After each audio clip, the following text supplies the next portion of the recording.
Dear Heavenly Father, thank you. Thank you for another day. God, I ask that you wrap your arms around the Patreon family right now. You know, we're dealing with some losses. Casey recently lost her, as her mom and her brother, and SP lost his sister. And with these types of deaths, with it being so unexpected, it could hit very hard and it can cause a lot of confusion and it can cause a lot of resentment. It can cause a lot of questioning. And we just ask that you give them the grace that they need to question you right now. We ask that you console them right now, wrap your arms around them. It's hard to this is one of the toughest parts about being a Christian is having faith in these types of moments because the first question in our heads is why? Why did that have to happen to me? Why'd you have to take my mom, my brother? Why'd you have to take my sister? You know, you try to find the purpose in that. You try to find the good in that. But just remind them that we see things on a very human level. We see things on a very ground level. And Father, we know that you see things on a grand level. You have a bird's eye view over every single thing. And sometimes we don't understand that. So I ask that you, in this time of confusion, in this time of grief, in this time of hurt, just give them the strength they need to make it to the next day and keep giving them the strength that they need daily and let them seek you. Casey, SP, I ask that y'all seek the Lord in this time because that's the only true comfort that you can really experience. And it's going to take a while. But as they walk the journey of grief, just allow them to do the best that they can. In Jesus' name, amen. Amen. Amen. Best wishes and condolences to Casey, to SP, to the families. And I want y'all to know that the emotional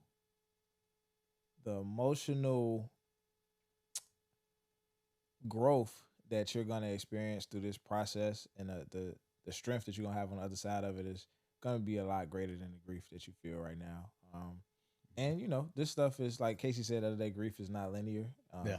It takes years, but y'all gonna come out stronger on the other side of it, and there's gonna be a lot of emotional and mental growth as well. So One of the things about being a follower of Christ is like it's these times right now, like his strength is made perfect in our weakness. And also, I even have a hard time accepting this myself. Like this is the only opportunity that you have to display your faith. Like when things are going good, it's like, it's easy to have faith. It's easy to be like, oh yeah, God is good. But, he's still good even in times like this. And just try to remember that. Definitely try to remember that. If you lazy, you waking up at fucking 3 o'clock in the afternoon and shit like that, Popping bottles, you're setting the tone for everybody because you're the leader. popping pills, That's just what comes with being a man. popping bitch ass niggas. I don't want nobody making decisions over my life except me. Not a woman, not a judge, not an officer, not no motherfucking body. When them bullets hit them up, look like son had a seizure. Run up, give it up, you know the procedure. I be sipping Jack and honey. I don't think nothing can make me feel like a man. I don't think nothing can make me not feel like a man. Chains on my collar. You can't take the benefits of being a man without the responsibilities. Give you niggas halos on God in the cake. welcome back to another episode of Rad. It's right. Yeah. Who are you? Terry Matthews. I mean, Terry Rosen. I'm Jones. I'm a little thrown off today, Yeah. guys. Man, this week has been fucking crazy. How was your week? It's been cool. It's been cool. Good. No highlights, no lowlights. Highlights.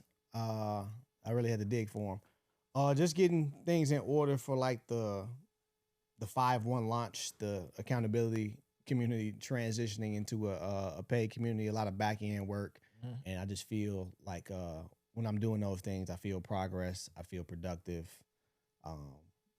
Yeah, and I've got back in the mode to, fill out the job applications consistently, taking out that block of time, kind of like I ain't gonna say I'm completely out my feelings, but I'm out enough where I'm back productive. For sure. So yeah, it's been cool. This week has been cool for me. We did a lot of planning this week. We having a forever weekend. It's coming. It's coming soon. It's gonna be June 6th through the 8th. We're gonna have some great events in Chicago for you all to come to. One of those events is gonna be the first Roses Are Dead live show. It's lit. The first Roses Are Dead live show is gonna be in Chicago. It's gonna be June 8th. It's a Sunday. It's gonna be Sunday night. You're not leaving a Monday morning. Damn it. Call off. Call off work. Fuck it. Call off, please. Any guy call off if you want. It don't matter. We here. We there. All right. Now another announcement. Another thing that's going to be changing very soon is the podcast itself. It's going to be switching locations. Podcast itself. The podcast you listen to right now on Apple, on Spotify, on iHeart, on whatever app you listen to, on YouTube. This podcast is going to be exclusively on Patreon. That doesn't mean you have to pay for it. It's still going to be free, but it's going to be on Patreon. All right. So the full length podcast that we put out every Saturday morning that you're listening to right now, that podcast is going to live on Patreon exclusively. So you'll have to download the Patreon app to listen to it. Now, once you download the Patreon app, register, and you want to listen to the podcast, you can connect it to Apple and Spotify and still listen on Apple and Spotify at that point. But if you do not download Patreon and register, you will not be able to access it on Apple or Spotify until you do that. So that's where the podcast will live. It'll still be free. It'll still be available to you. But you'll just be a little bit closer to the Roses Are Dead community. And if you decide to upgrade the tier, of course, you'll get more content. We have behind the scenes episodes that we do that's kind of paired with the full length episodes. We have monologues. I do monologues. Jones does monologues. We have Freaky Friday, which is a show about freak shit with Jody. Yeah.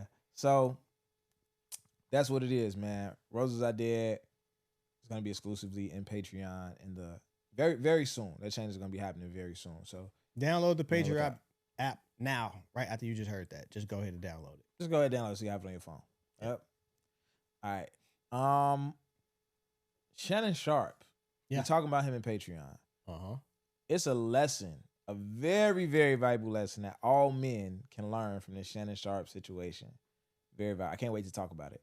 Yeah. Sinners, the movie. Mm-hmm. We got to break that down. There's a lot of people. I didn't see nothing but good shit about Sinners leading up to me going to see it. And in the last couple of days, I saw some bad shit or like people saying negative shit about it. I think that people, and I'm saying this respectfully, I think a lot of people aren't knowledgeable on history. And I think that if you look at it like a vampire flick, then I can see how you feel like it's overhyped and like, what the fuck is everybody talking about? But I'm going to break down a lot of the shit that we need to know that we might have looked over in this movie that's amazing. Like, this movie is fucking amazing. I'm actually going to see it again. Yeah, I wanted to go see it again before today so I could find even more shit to break down. Yeah. But Sinners, we talking about that. I'm going to do that breakdown in the Patreon. Anything else happened this week we're going to jump on? I feel like it's missing one more thing. I feel like it's some other big shit that happened this week. Can never remember. It's Shannon's, Sinners. I feel like it's missing. We missing something. Come to Patreon to find out what we're missing. Yeah, that girl told Shannon, put that big black nigger baby in me. I'm like, whoa.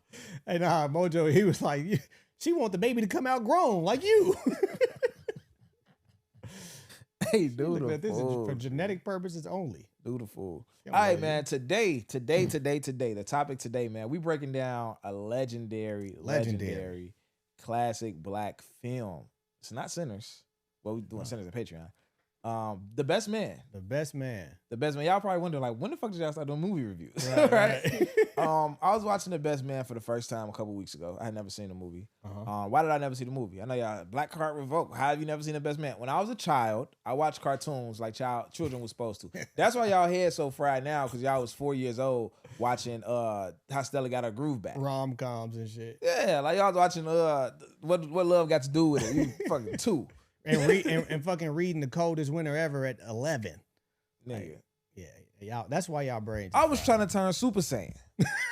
What are you talking about? I'm wondering how the fuck. I'm trying to figure out where the hell is the spider that bit Spider-Man. I wanted that motherfucker to bite me too. I'm trying to swing them nunchucks like Michelangelo. God damn it. Donatello. So we gonna break down The Best Man. Now, I was watching The Best Man a couple weeks ago, and it was a scene in there specifically. We're gonna go over this and we'll go over the whole movie, but it was a scene specifically. It was at the card table, and Morris Chestnut says, "Oh, you need to start. If you're gonna hit her, you need to go ahead and smash her now before she start making more money than you." And he like, "Why do that matter?" Morris Chestnut like, "Well, if she make more money than you, a man can only run the household if he make the most money, and a woman take care of the household shit. And them independent women that make all that money, they might as well be a lesbian." Yeah. Then he came back and doubled down and said, no, Terrence Howard came and said, like, monogamy is made up, and if we were supposed to be monogamous, all these women wouldn't be in the world. It wouldn't be so many more women than us. We wouldn't have as much testosterone. We wouldn't have all this seed to give out. Yeah. It sounded very, very 2025. This movie came out in 1997. Yeah. Everybody want that 90s love. I don't know what the fuck y'all think was going on back then. It's not going on now. Like the same shit now. But it sounds like it was pretty much the same. Like, you know what I'm saying? So that's what made me even want. I'm like, oh, nah, we got to break this down. Because this is the same conversation. So we're going to break the whole movie down. Some other patterns in the movie that I saw that relate to society and shit like that too. So for sure. Let's pop it off with scene one, man. You want to? How did your breakdown go? We didn't watch the movie together. Yeah, no, we didn't do that. But scene one, I definitely took some notes on that. Like when he got to his crib. Yeah. And what's her? Sydney. See it. He got to the crib. Walking up the stairs. Huh? Robin. What's Robin? Sanaa Lathan? Yes. Robin. What the fuck do I got Sid in here? Okay. He got to the who's Sid? I don't know. I thought I heard Sid. There's nobody named Sid in that movie. You know, he was talking to his girl right now. She's like, nah, nigga, who the fuck is Sid? Right. Now who's the bitch? Right. But so Robin, he get to the crib, walking upstairs. Robin, she come outside, jittery. Hey, what's going on, baby? Ooh, she, met him with excitement, and she met him with some food, taste my food, whatever. And she just looks like so joyful. They go in the crib. She cooking for him in the crib. And, it just seemed like a good, that's the type of energy that I would want to come home and get from my woman. And then he tells her about the book that was going to be on Oprah. Like Oprah want me in the book club or whatever the case may be. And her excitement was super excited. It was, I forgot she was acting. It was so genuine. Yeah. She was excited for this nigga. And I'm like, in my head, I'm like, this is a good ass woman. Yeah. And this nigga is scared to commit to her. Okay. That's what I want to get into. I wanted to get into that. Just because you're in a relationship don't mean you committed. We talk about serial monogamous. That was part of, what Morris Chestnut called him at one point in the movie, referred to. No. It was a card table. Yeah. It wasn't Morris Chestnut. Was it Morris Chestnut? It was Morris. Yeah, called him a serial monogamous. Just because you're in a relationship don't mean you committed. We talk about relationships and how in our generation we ain't even getting out of situationships. Yeah. So imagine being in a relationship and she's bringing up marriage and they look like they're in their 30s. Yeah. And he's like mid 30s. Nah. You know what I'm saying? But 90s was hard though. They smoking cigarettes and shit. They might have been 24. Think about the fucking basketball players in the 70s. Yeah. Niggas look 70. Yeah, for sure. They was 29, 30. Yeah, so it was just like, that's a tough situation to be in a relationship with somebody who's still not committed to you. At that age, because like I'm thinking about the scene when they was in the first of all, that was so fucking romantic. The tub filled with, and then the type of tub that was, it was in the middle of the fucking room. Joint, yep. The eggshell joint, the flower, the rose petals, candles lit, like cool and everything. And in the moment, she was enjoying the moment. She was super present. She like, I could do this forever with you. That was such a trigger for that nigga. He got that choked. He gagged a little bit. Right, he got up like, what you mean? Nigga skin started breaking out. He like, nigga, relax. I'm just saying I like what this is, bro.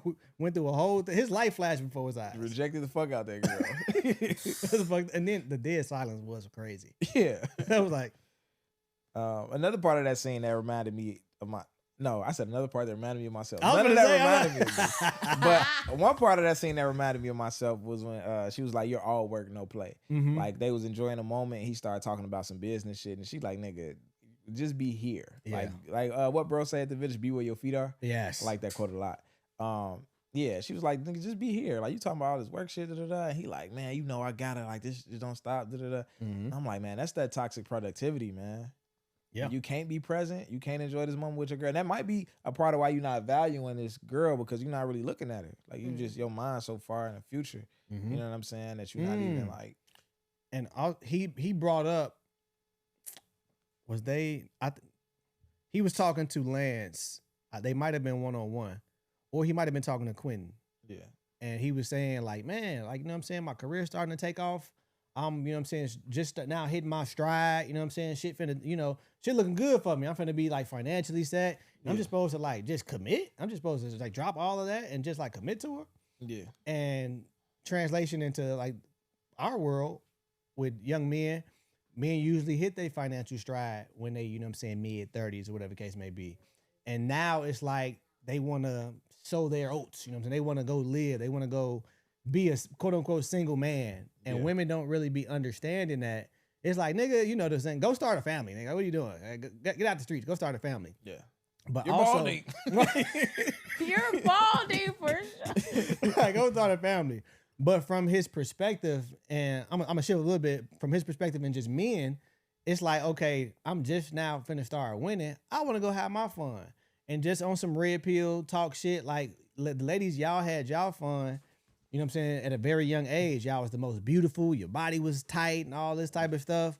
This is that version of him. And now he wants to go have his fun or whatever the case may be. Yeah. So it don't be like, you know, if you see a nigga in his winning season and it's like, go start a family. He wasn't always there. He probably been there for like a year or two or whatever. Like all the years leading up to that, when you was having a ball, that nigga was building.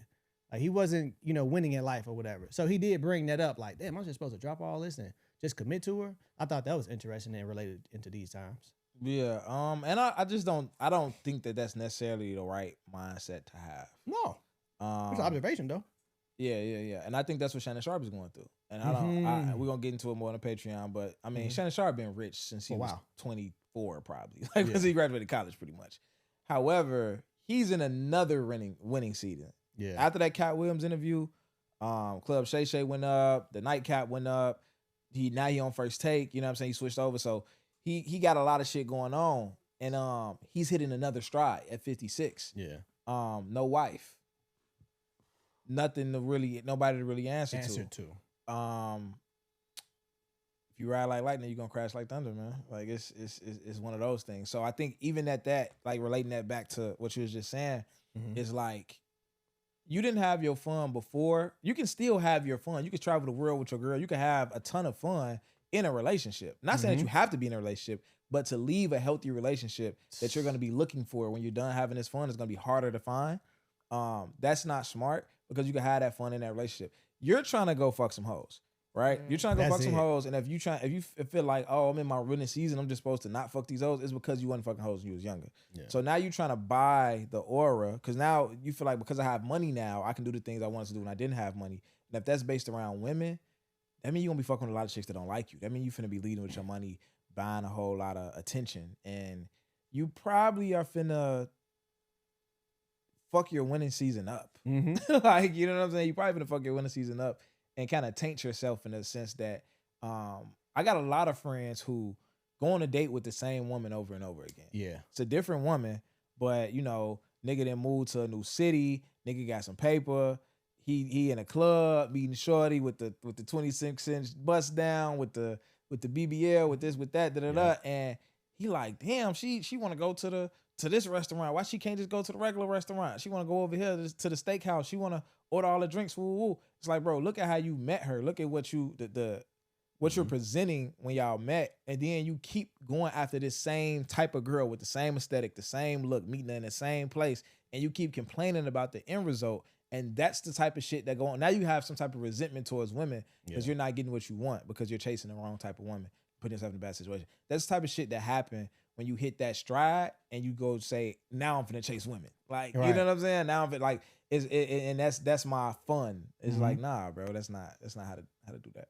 Shorty from we was on TikTok Live, a real life scenario, but reversed.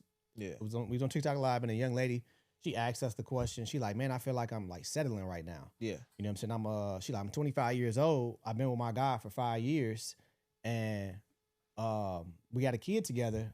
But I feel like I'm settling. I feel like I'm losing out on my youth. I'm sacrificing my youth to be in this committed relationship, and I feel like I'm missing out. Yeah. And she was on the verge. She wanted to like go see about that. Like, I feel like I'm missing out. I want to leave my relationship and go out here, you know what I'm saying, and have my fun or go see whatever the case may be. Yeah. And I'm like, you say you feel like you feel like you're missing out on your youth experiences, etc. The only thing that's gonna change right now is you're gonna have the opportunity to do more digging sticks. Mm-hmm. That's the only thing, because you can still go go do the girls trips. You can do the girls trips. You can go whatever. You can like experience life while you're in this relationship. You want to experience men.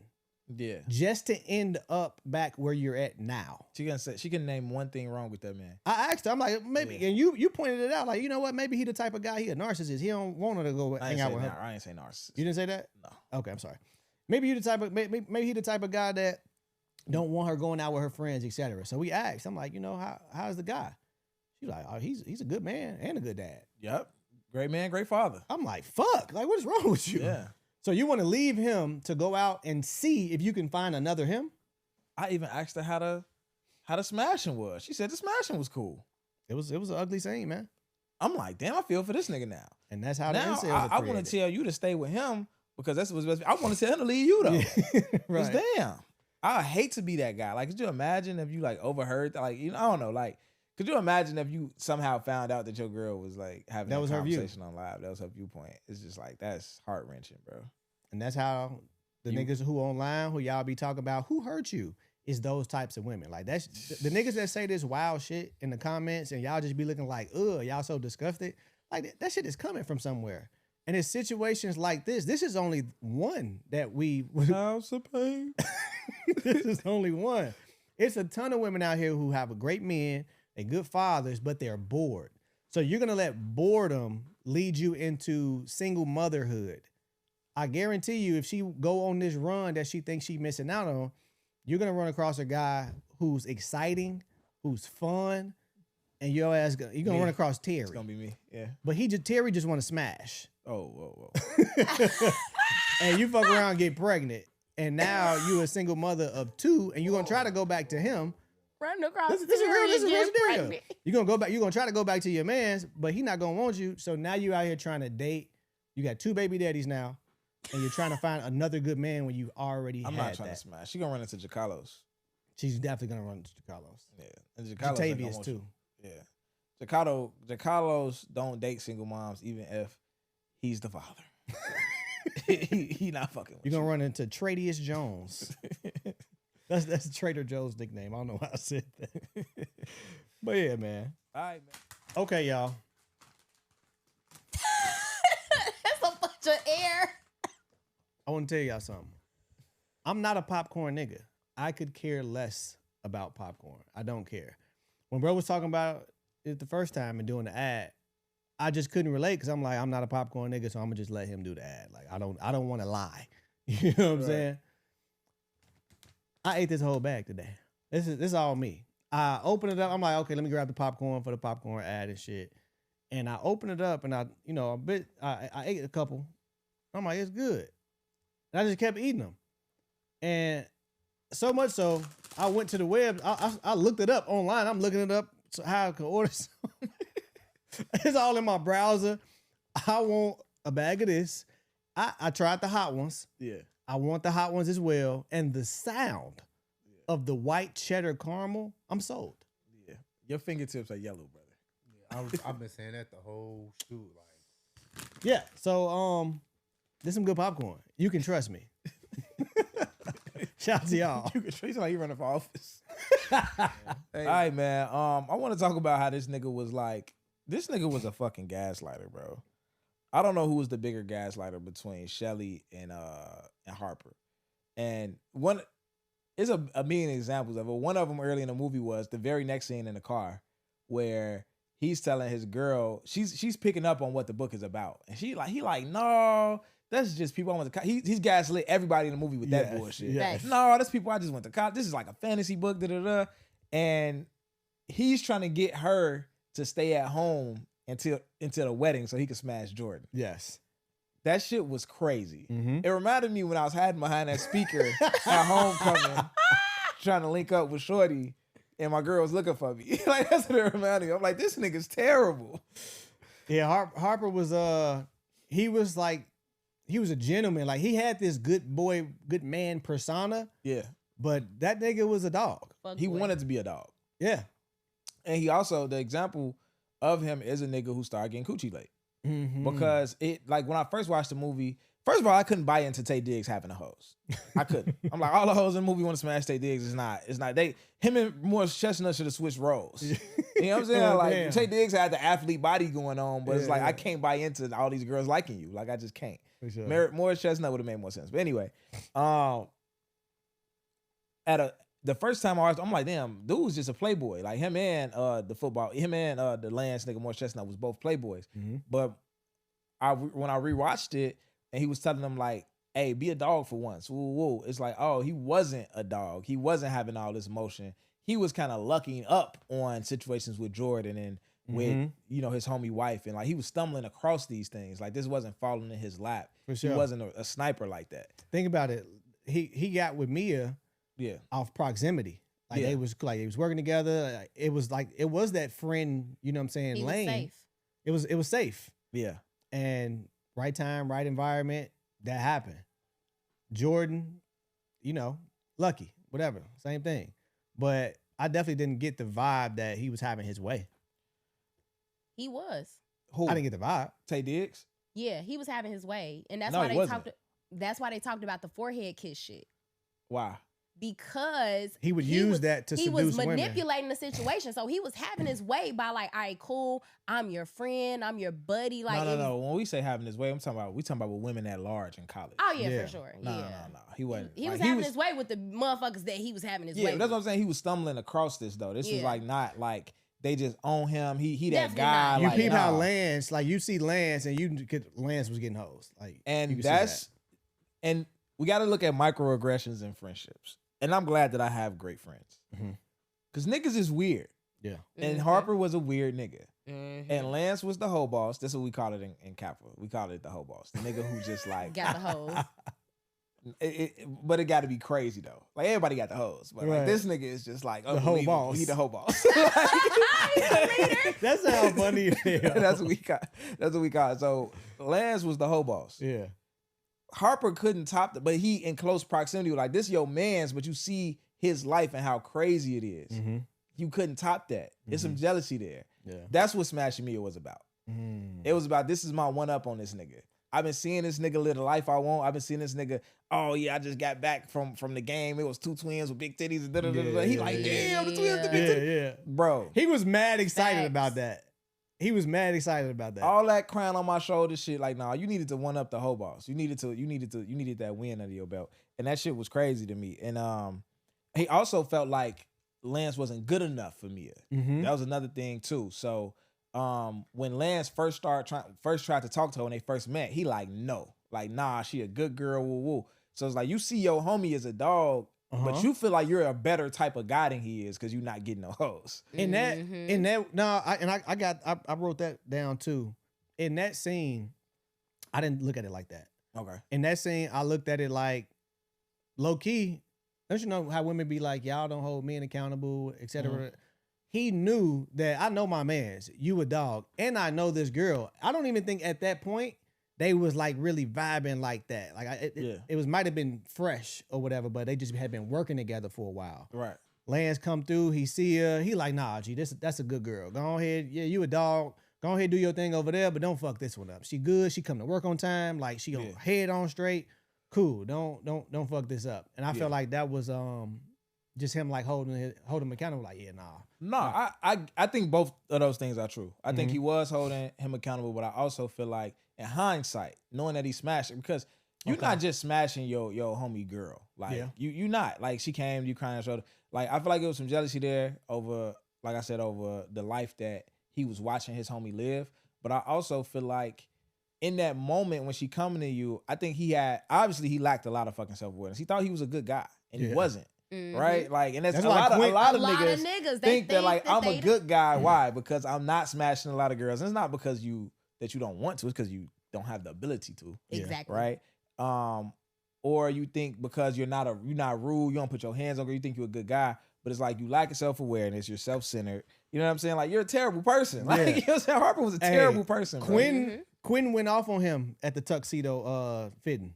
Okay. When he was calling it, because he was steady throwing jabs at Quinn. Yeah. Like, yeah, bro, you inconsistent. Oh, sound like too much like a real job. Ooh. And Quinn like, nigga, he like, nah, I'm just playing. Like, nah, nigga, you dead serious. And he kind of went off on him like, you think you's this such a good guy, or whatever the case may be. Your shit just ain't caught you yet. Mm-hmm. Like you're horrible actually. Yeah. You just ain't got caught up. And that's why when it came out and he walked in and seen Lance whooping his ass, it was Whoop like, his ass. Don't kill him though. But don't kill him, but he need this shit. Yeah, He was looking at it like all that shit just caught up with you. Yeah, for sure. You know what I'm saying? The fact that he dedicated the book to them was insane. Back to insane. I don't want to lose this. Jesus. You said I'm thinking it, and this could be true, but you like he wanted to one up Lance. You know what I'm saying? Because he's jealous of him and everything. Woo. But it's like, damn, it's that deep where you gonna backdoor your best friend, like your man's one up him? Oh, this his lady. Nigga, didn't you go through some shit like this? Niggas will smoke you. Boy. Like who, me? Yeah. We wasn't that tight. I mean, at the time, you know what? Did I go some? It's different because I was checked out from my girl. Like I didn't care. It was still your girl. Like you was still attached to her though, right? No. After the fact, we had been broken up for a while, but he just went. Y'all don't have a kid? Yeah. So you were still attached to her, nigga. What are you talking about? You're I still wasn't. attached. No, not emotionally. Like Okay. as far as that nigga's concerned, that's your girl. Yeah, What yeah, are you talking about? Okay, yeah. You know, I gotta make shit clear. This nigga hates you. No, I don't. Don't say that. No, I don't. No, I don't. Like, nigga, cool. no. Fuck We is you cool. talking about? But no, He okay. forgot Trey existed when I said they was attached. Attached how? What you talking about? I was really confused. I don't even know Troy. Hey, that was I ain't smoked the hood 14 years. What is he talking about? Crazy. But yeah, okay. So yeah, I did go through something similar. We were still attached or whatever, and it's like, damn. But the difference is, me and him, like, we're not cool. We're not. You know what I'm saying? That's you did that. You crossed that line. It was over with. Right. And in the movie, nigga, you found out last night, and y'all still, this whole thing still is kind of like going on, like nothing really happened. Right. That was strange to me. I'm like, how can you sit here and look at him right now? You know, it was. What you mean? Like nothing really happened? What you mean? The next day was the wedding. Exactly. He don't act like nothing really happened. Nigga came in there with his shirt ripped up, talking about Right. No, I'm talking about so during the wedding. First of all, the nigga is they getting their vows read to him, or they doing the thing. They getting married. Goddamn it, Harper is right next to him as the best man, giving him the ring, and even in the reception, bro gave a speech. He looking at him like side eye, but he still. But also, you saying you couldn't have kept that composure? Is what you saying? I couldn't have kept that composure. But you know why he kept that composure? Why he was able to do that? God. Jesus, His faith. His faith. Pray with me, my brother. Hey, even Harper, he was like, he like, ass a good you're gonna do all of this because your faith in God. He said it so funny. he tried to make him he forced him to goofy. pray with him and shit. The goofy Pray he with me, my was. brother. Yeah, bring your ass down. Yeah.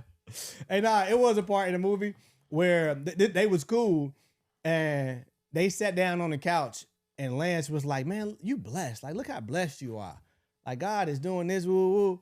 And then Harper was like, "Man, nigga, that's me. What you talking about?" He said, "Not some heavenly being in the cloud possessing." I laughed at that part. I ain't gonna lie. For more, and I get that people walk their path, right? Mhm. So it's not like just because you're a Christian, mean you gonna make all the right decisions. For sure. But that nigga wasn't even trying. What you mean? Morris Chestnut was a wild nigga. Oh yeah. He wasn't even trying, bro. He Yeah. was like, I'm gonna fuck all these hoes, and if I get caught, I'm gonna go to God. Like, you know what I'm saying? Like, Facts. Now, wait a minute. Okay, let's talk about at the table when all the guys were at the table, right? hold on. I don't want to skip that far ahead. Okay, go ahead. Yes, I do. Go ahead. Cool. So all the guys they at the table, they Yeah. haven't got talking shit, and Harper asks Lance, he like, "Man, bro, like on some real shit. Out of all this time, like you choosing to get married, like why?" And he like, "With all due respect, like nigga, you cheat on me a lot. You know Yeah. what I'm saying? Like you're a dog." Yeah. He like, "So why you want to get married? Like why now or whatever?" And Lance's response was like, marriage is the cure to promiscuity. Shit was crazy. That was I'm like- insane. And I'm glad they reacted the way they reacted. They was like, what the fuck are you talking Like, about? nigga, you went to one of the smartest schools to say some dumbass shit like that. Like, Yeah. marriage is the cure to promiscuity, and marriage is gonna curve. He said, marriage is gonna curve my appetite for other women. Yeah. And that is the furthest from the truth. Right. We spoke about that one time. Matter of fact, I it was a clip when I was like, you got to kind of like in the dating phase start winging Turning yourself that off. shit down. Stop talking to women, Yes. going dating exclusively, because that's a process. That is not an on and off switch. Yeah. You know what I'm saying? You're not just finna be having all the hoes and doing this, doing that, and then boom, relationship tomorrow, you faithful. Yeah. Just don't work like that. Like your nature is going. That's when your nature is gonna kick in. Mhm. You feel me? So for him to say that, and he viewed it that way, I'm like, I'm pretty sure a lot of guys think that. A lot of guys like, yeah, nah, when I get in a relationship, I don't think niggas think that. I hope What you that's mean? not a common thought. I think it's a common I thought. would be shocked if niggas really believe that dumbass shit. It's a common thought. That's It's a common what? Like what? Like you feel like you gonna put the ring on? Is it the ring? Is the ring like a superpower? Mhm. Is it like Green Lantern? You put this shit on, you don't want hoes no more? Boom. That's what It's like I'm the Men telling in you. Black light. Like you put the ring on, it's like I don't got eyes for nobody no more. That shit is stupid as fuck. Like Nah. what? They do think it will help curb their appetite for women 100%. Jesus Christ. I bet you they think that. I'm scared. I'm scared too. I'm Yeah. scared for niggas. I was gonna ask, what character do you see yourself the most in? I resemble with Lance and Harper. Okay, what ways? All right, so Harper, the serial monogamous, you know You what a I'm saying? forehead kiss ass nigga. I am a forehead kiss. I'm a ass forehead nigga. kiss ass nigga. too. Go ahead. Like, so I resonate with Harper because I remember Lance was like, yeah, you the type of nigga, you know, public with your relationship and all of this, you know, you lovey-dovey, calling the queen, kiss on the forehead or whatever. You know what I'm saying? That's my vibe for sure. Yeah. But also, like, I'm very much Lance's too. Like, Yeah. like if I'm single, Yeah. I can be Lance. Yeah. You know what I'm saying? Unless like I have a discussion with a young lady and we like date exclusively, it'll cut off. It's cold. Like it's gonna be contradictory. But I've done the process. I can go cold turkey because I've done it before. You know what I'm saying? It's not a problem. Especially that's why I'm so real meticulous about who I choose to, you know what I'm saying, date or whatever case may be, who I take serious. Because if I see you in that way, I could do it easy. But I don't think that you go on cold turkey in a sense of like how other niggas. I think that like Lance was smashing multiple chicks for years. Yeah. And then say he gonna cut it off. But you be having like these like little 3 gaps of like going fucking crazy. Then you meet a girl you like and you good for like 4 months. Oh my God. Then you go crazy again for like 2-3 weeks. Like so you don't be just like It's not your shit is way year-round. more controlled. It's not like you just slaying everything for a year, like or even like months at a time. Like you Yeah, kind of yeah. be like you your vibe is more dating one person. Like it's like you even when you're not on that, you end up in that situation over and over and over again. That shit sounded terrible. It did. But you always There's some truth to it. I'm not saying this in a bad way. No, I know. But I'm saying you as a one woman type of guy, like that's where you end up at naturally without trying. That's like my thermostat. Yeah. So it's like you got the ability to smash a bunch of shit and you'll go do it. But you regardless of how that shit go, you're gonna end up with this chick you like. For sure. Versus like I had years of like I like you and I'm still going crazy. I don't give a fuck. And I don't like these other hoes. I'm still gonna fuck them, but I don't care. Like, you know what I'm saying? Like You were I was Lance. sick. No, I wasn't Lance. No. Quinn. Quinn. I related to Quinn in Mm. so many ways, bro. From the jump, like, all right, now I'm more like focused view. But it was a lot of shit I tried. Yeah. Like between high school and college and like right after college. There's a lot of different shit that I tried. Like how he was like, nigga, you was a photographer one week and now you fucking want to do music. Now you talking about how to write a book. I felt that too. And I still do some of that. Like I got my things I'm focused on, but it's like, nigga, I still want to write a book. I still want to do this. I still want to do that. So it was some of that. But then also when the nigga was like nigga, what he say? Hold on. Maybe not. He said, my mama not being around ain't got shit to do with me. I thought about you. I thought He said, my about mama you. ain't got being around ain't got shit to do with how I treat these bitches. That nigga was talking crazy. He was like crazy. But I'm like, damn, like I used to think that too. Mm-hmm. That was a strong quote. My mama not being around got shit to do with how I treat these bitches. I used to feel that way. Like, because the narrative of mommy issues is the nigga disrespectful to women, the nigga put his hands on women, the nigga treat women like shit. And I'm like, I don't do none of that. You know what I'm saying? Like, I'm not allowed. I don't do all that.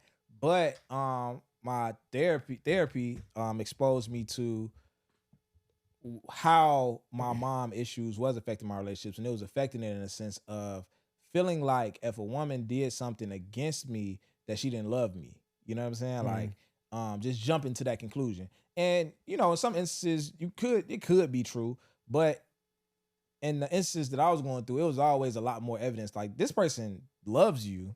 They made a mistake. Yeah. It don't mean you got to stay with them. But to think that they don't love you, to just automatically jump to that is really because, and this is my therapist told me, like, you felt like your mom didn't love you and you didn't get those answers from her. So now you arguing with this girl. You think you arguing with this girl, you're really arguing with your mama through this girl. And this girl don't have the answers. You know what I'm saying? So like, you don't have to just jump to, you know, wondering how somebody, it was just a very anxious attachment style I had. And I developed that from my mom. So I resonated with him a lot on that. It was one scene where you resonated with Harper. Quentin was telling Harper, like, yeah, you know what I'm saying? But as soon as she step out your little box, she smoked. Yeah, possibly. For sure. But no, Quentin, when they was at the table again, Quentin was like, man, you can't trust women. They just as scandalous as us niggas. Mm-hmm. And then Lance was like, not all women, player. Not all women. Yeah. And then Quentin like, oh, really? He was messy. What's that Samuel L. Jackson? Like that meme. And Quentin was like, well. And look, Harper over there nervous as hell because he know where he going. Like, bro, please don't fucking do this. What is you on? They're gonna kill me. Nah, but, and he was saying, you know, Lance was like, yeah, not all women, whatever the case may be. And in Lance's mind, like, he had that, and this is a dangerous mind to have. This is a dangerous perspective to have. My girl wouldn't do that to me. Mm-hmm. Now, I'm not saying walk around and just be hella skeptical of your woman, but me, I like to leave a little room for disappointment. Yeah. And that's not at the forefront. I'm not leading with that. You ain't going to be able to see that. But I'm going to leave some room for disappointment because you see, just at the thought of her possibly doing something at that table, the rage that he went into. Yeah. Crash out. You'll crash out. Yeah. He's ready to crash out. And I see a lot of niggas who like my girl never do that to me. Like, I don't care who it is. I could very much look. I'm not gonna have that mentality. Like, everybody's capable of doing some fucked up shit. That doesn't mean that they're gonna act on it, but everybody's capable because we're human beings. Imperfect human beings. Very imperfect human beings. Yeah. So I didn't like how they were encouraging Harper to smash Jordan. Mm-hmm. Like, to cheat on this girl. Yeah. Quentin, I get it. Like, that's what he gonna do. Merch was kind of encouraging the shit too. Like, he was kind of egging it on. Yeah, But Lance was like, take that shit down. Like, brother, you're finna get married tomorrow. Yes. Like, and you're telling this nigga, like, fuck your girl. Take that shit down. Bro, you're not ready, bro. Yeah. You're not ready, bro. Yeah. Like, that nigga should not have been married at all. I don't know what happened in part 2 of that shit because I haven't seen it, but that nigga was not ready. For that to be your advice, I definitely, I got that in my notes too.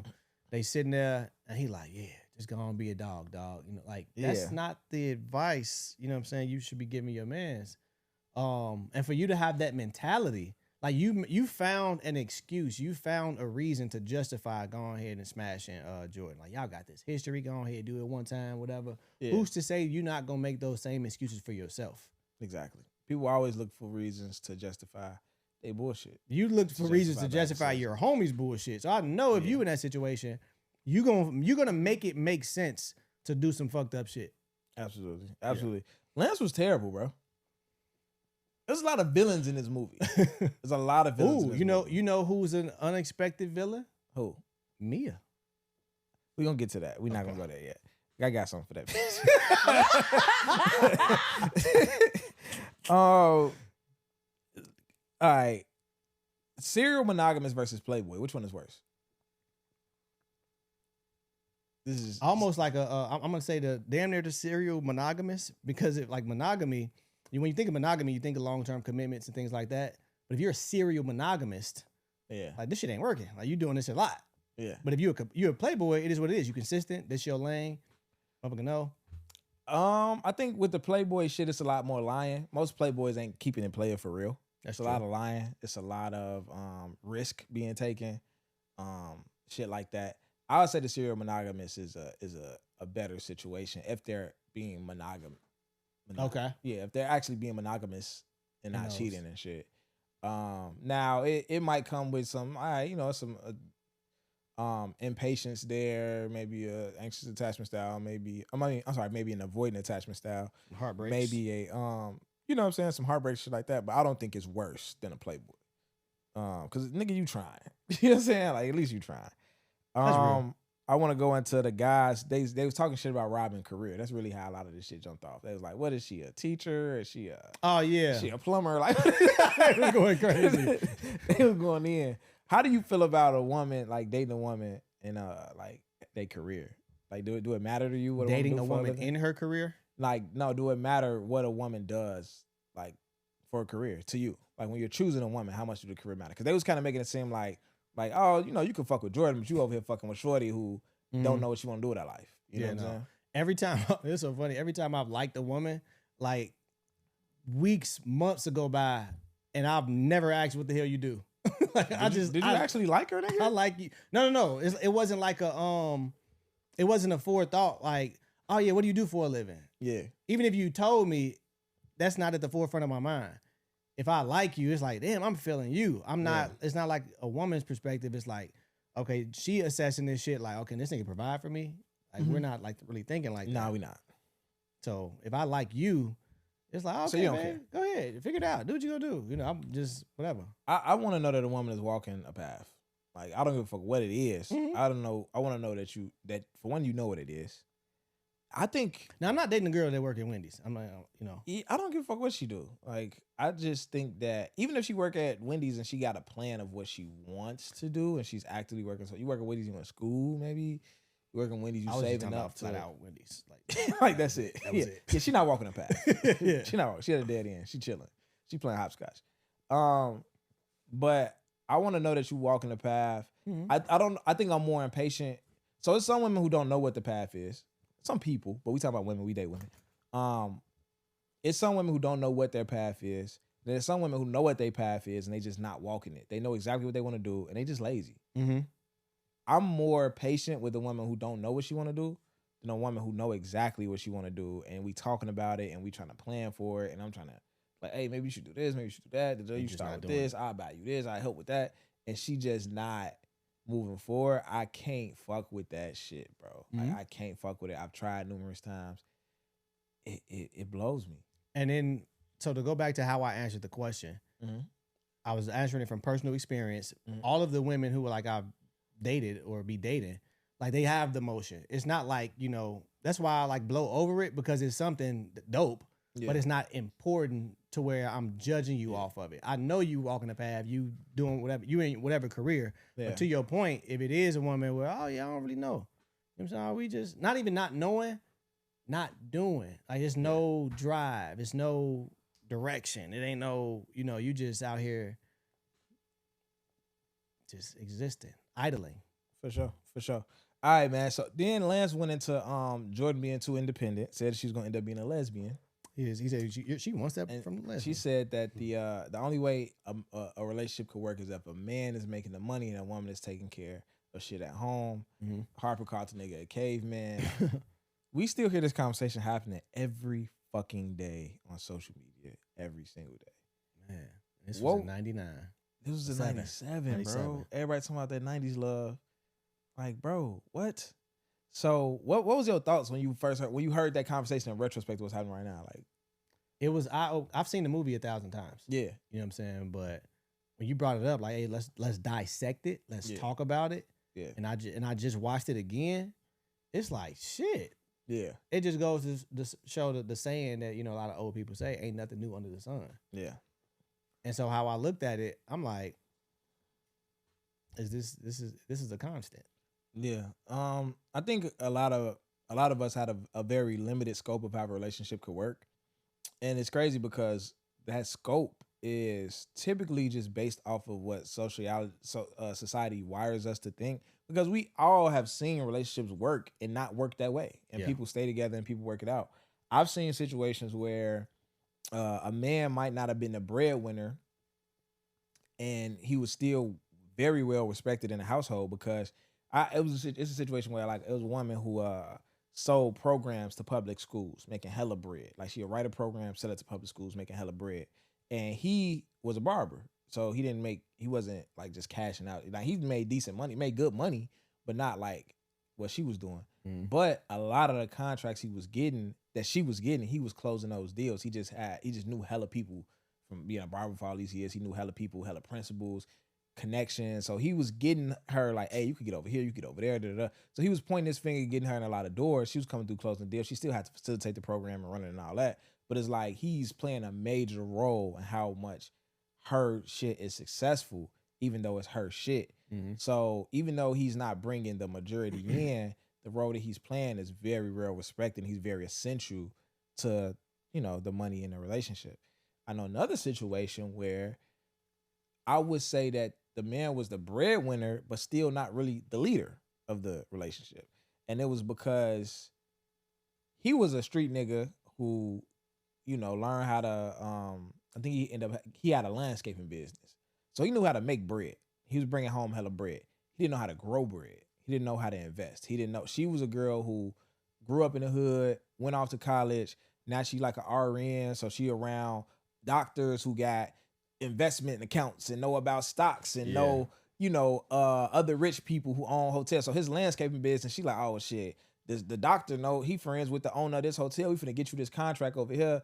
And so now she's able to grow his shit. Not only that, she's able to say like, hey, this is what we need to invest in multi-unit properties. This is what we need to invest in commercial properties. This is how we're going to invest in stocks. So she has the vision and she's kind of directing all of the plays. So she's really leading the way. Quarterbacking that shit.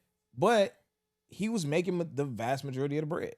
You know what I'm saying? So we've seen this shit work in so many different ways, but somehow we still come back to this limited ass view of they got to be this way or it can't happen. Yeah.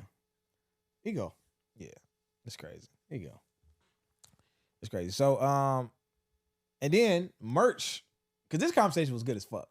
So Merch rebuttals him with the reply that like, men complain about gold diggers, but can't fuck with an educated woman that's making money. It don't make sense. And I'm like, I love how that scene was written very well. That scene was nothing but tonight's conversation. It was. Straight up. And it's kind of, even though it was enlightening, it's also kind of disheartening. Yeah. That this is the same conversation damn near 30 years later. Yeah. Like, there's been no progress. Absolutely. Like, this had to be, because think about it, even social media wasn't around back then. Yeah. Whatever the case may be. So it wasn't allowed, but for the directors, for everybody to know that this was the conversation. Like, where was those conversations being had in 97? Yeah. Like, what circles was these being, like, well, barbershops, you know what I'm saying? The typical guys meet up or whatever the case may be, the girls meet up. Yeah. You know what I'm saying? So all this shit has been happening. Yeah, it was a little disheartening. Like, damn, you ain't figured this shit out yet? Absolutely. Yeah, so I think, was that it for the card table situation?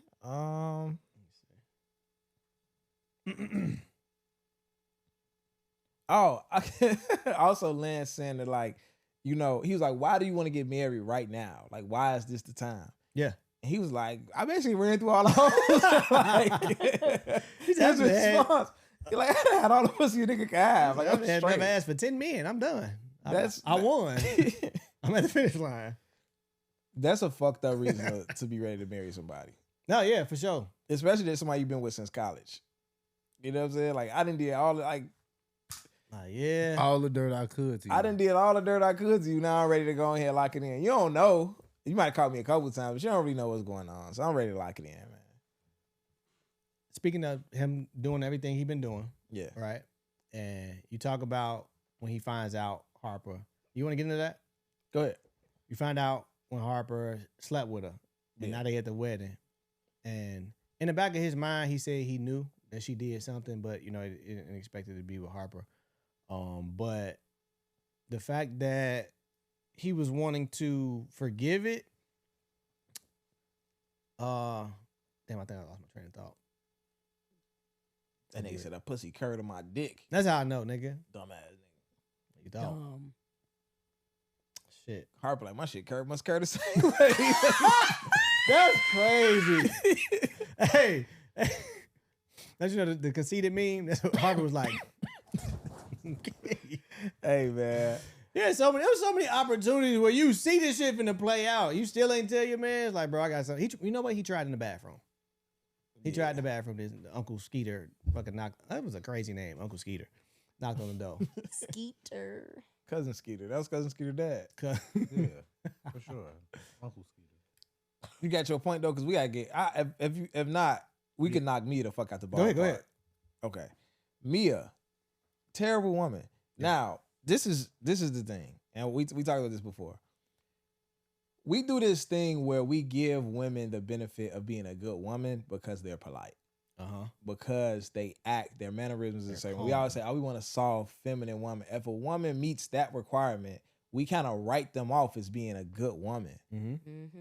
Even if their actions don't match that.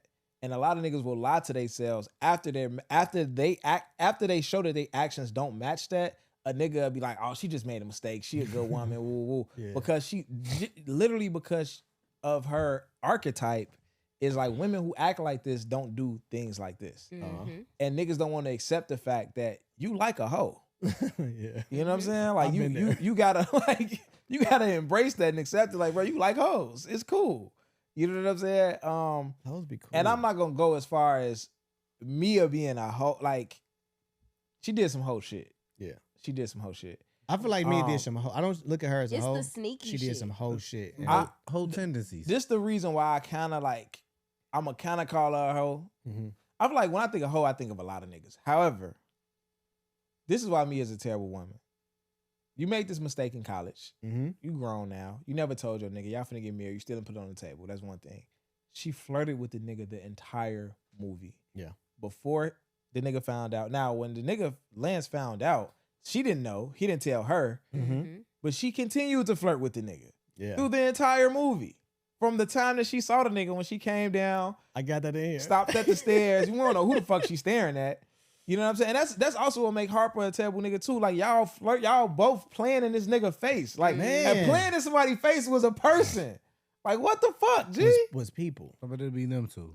I literally got in my notes. I'm like, when Harper, Kendall, and Lance get to Lance's crib, and they see Mia for the first time. Gotcha. His boy smiling deeply as she coming down the stairs. Like, you could the boy is gone. Yeah. This is his wife. This is his lady. They get down there, and that sensual ass hug, Harper.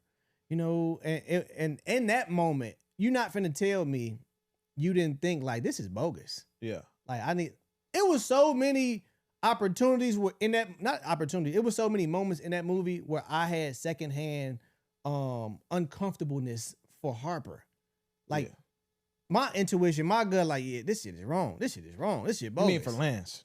No, for Harper. Like, it's wrong that you ain't telling Harper? This nigga. Like, it was so many opportunities where you doing some bogus ass shit or y'all doing some bogus ass shit and you just letting it play. He got off on it though, bro. Like, not only did you do this bogus shit, not only are you still flirting with this nigga wife in front of him, you wrote a book about the shit. You dedicated to them. You dedicated the shit to their marriage. Like, you was getting off on this shit. Like, the nigga was a terrible nigga. And I feel like that was his like checkmate on the hoe boss. That's what I'm saying. Like, this was pure jealousy, G. You fucked this nigga bitch and wrote a book about it. And dedicated it to the nigga. Like, this is like your mans that hates you. Like your homie that hates you and you don't know about it. Like, this nigga hated him, bro. Like, he hated that nigga, G. When girls be talking about how, like, friend be liking them more than them type shit. Yeah. Like, that's that situation. That was literally me. And then Mia, her situation was like, remember when Jordan called her out and she was like, good girls never tell. Hold on, say it one time. Mia was Jordan basically called Mia out, and Mia was like, good girls never tell. Like, that whole good girls never tell mentality is why a lot of motherfuckers be in long-term relationships with bitches that do dicks, but it's like, all right, you don't know, because she's like, oh no, she has that persona, she's that archetype. And you not gonna look that deeply into it, for one, because you just believe her. It's easy to believe her. As when opposed she's to this believing polite, a motherfucker that's soft. just them. Yeah, if you had a girl she like to go outside, she twerking and shit, she kicking it, but you just like, I don't mean she fucking it, she just like to go out, she like to be, but if you got any doubt about her, you damn near jumping in her phone, you damn near like, nah, G, she probably did that shit. Be in denial. But when you got this super soft, soft-spoken, fully clothed, like we like to put a image on what a hoe's supposed to look like. Respectability And it don't politics. go like that. Yep. It's respectability politics. That's exactly what it is. That's exactly what it Like is. hoes don't look like that, hoes don't act like that, hoes don't talk like that, hoes don't walk like that. Yes, the fuck they do. Like Yep. they come in all shapes and sizes. Yep. And we gotta stop that shit. And it's crazy because Like even cars. throughout the movie, even though she was bogus as hell, if you watch the movie without critically thinking, she still not look. You wouldn't look at her like she was a bad person in the movie. If you watch you wouldn't this look, movie you would on look mute, at it like just Harper, just the villain. yep. If you watch this movie on mute and then Yeah. you just pay attention to like body language and all of that, her like literally her body language always gives the exact same thing. Like, oh no, even when he talks about when she was they talk about like there was a moment where I think he asked her if she read the book. She's like, oh no, but I've heard good things. She ain't got no intentions on reading that fucking book. Yeah. Like she don't care. Yeah. Damn. Yeah, this movie was tough, and the way this is my last thing I'm gonna say about it, and you could just take it from there as far as like what the rest of the talking points. Jordan was wild for still wanting to fuck the nigga. she was her only Because concern. wasn't she the bridesmaid? Yeah. She was planning everything, right? Yeah. So even if you like this nigga all this time, you just found out he got your a girl. homegirl. No, your homegirl. Not only do he got a girl, your homegirl smashed this nigga. Oh yeah. And you like, well, that's cool. I still want to fuck this nigga. Like, you know what I'm saying? Like, it was crazy. So everybody was wilding the fuck out. College be like that though at the same time. Man. But if you got anything else, you can roll us out. We had an hour. Nah, that was it. All right, cool, man. Cool. Yeah, overall takeaway from this movie for me is that was my biggest thing was Mia, was how we try to put people in pockets based on respectability politics, based on what we're socialized that a promiscuous woman's supposed to look like, act like, sound like, and it's just not like that. It's a woman out here who could I'm not gonna lie, it's a woman out here who could live the life. She been to college, she been single hella long time, she done fucked 15, 20 niggas, she 34, whatever the case may be. And I'm taking her over a chick who tell me like, yeah, I only got 6 bodies. I've been in 2 long-term relationships and cheated on both niggas 2 times. Like, you get what I'm saying? So it's just like, a lot of times we be trying to like measure people by the wrong shit. What's your body count? You know what I'm saying? Like how you act when you single, how you act when you out. We gotta do a show about how we act when we single versus in relationships. Jesus. That's gonna be a good one. But it's just that respectability part. That's my biggest takeaway from it was like, yeah, we be looking at the wrong shit. An underrated champion was Quentin. I would say he was one of the ones that was most authentic. And merch. Oh yeah, for sure. I Merch think was super Jordan was authentic. authentic. You said what? Jordan was bogus. I'm not saying that she wasn't bogus. I'm saying she was still herself. Like she said what it was. Like, look, I know you got a girl, but she ain't coming here till tomorrow. And I feel like, said, you know what I'm saying? Like, I feel like she was real. I said that compared She was to, self-aware. Yeah, I said that. I said Quentin was like one of the most authentic compared to Harper. Like, because Harper had the good guy, like from just like a Yeah, Quentin was unapologetically himself. right. Harper was faking like this. No, I'm sure. good. You know, all my shit in order. Whatever case, maybe I'm a good person. Gaslighter, manipulator, all this other shit. Quentin wasn't doing none of that shit. Like, this is who I am, and he was having his way. Yeah. You know. Yeah. So, I like that merch. Merch also. We ain't even getting to him picking him fucking Him with the picking stripper with girl. But I like that he was choosing his passion over money. That was like Yeah. one of the themes of his character. Was like he I'm had the about these opportunity kids. to go get a bag, but he like, man, I'm doing what I love to do. So shout out to merch. The only person that ain't do nothing wrong was Robin. She tried to do something wrong. What do you mean? What did she try to do wrong? She tried to fuck Harper. How is- Robin? No. Oh, Robin. Robin. Yeah. Robin was cool too. Yeah. Robin and Damn, merch. relax. Robin and merch would have been great for each other. Yeah, Robin the only one that ain't really had like you couldn't really critique her Yeah. Other than being a dumbass. But other than being the dumbass. Yeah. got AMP. Yeah. So the third step to mastering discipline is to master your morning. Y'all heard Terry talk about this a million times. Me talk about it a million times. Like it's a staple in becoming more disciplined. When you master your morning, like it really sets the tone for the rest of the day. Every single time my morning was scattered, every single time I didn't know what I was gonna do, like the rest of my day kind of like started to go downhill, and not like in a dramatic way, but it was just a little bit of chaos and a little bit of just unorganized type of day. When you master your morning, it set the tone and it's momentum. Your morning is going to carry you into the rest of your day where you're just going to keep being productive, where you're just going to keep doing, you know what I'm saying, the right thing. So master your mornings. Absolutely, man. Advice for boy moms. I don't have any today. I don't have any advice for boy moms today. Sorry, guys. Well, what you ladies can do is go back a couple episodes, or the one you missed because you probably ain't caught up all the way. Watch one of those episodes. Absolutely, man. Absolutely. Let your son be a Super Saiyan too. Don't make him grow up too fast. Don't have your son out here watching How to Be a Player and shit. I did watch that shit when I was young, though. Definitely. And BET Uncut. Everybody that's watching this, we appreciate y'all for staying locked in with us, staying locked in with Rose Idea, walking the path of self-improvement with me and my boy Jones. You chasing anything in life, remember to decide, plan, and sacrifice. Shoot to shoot. We out. He missed me. Shoot to shoot. It's all God in the king.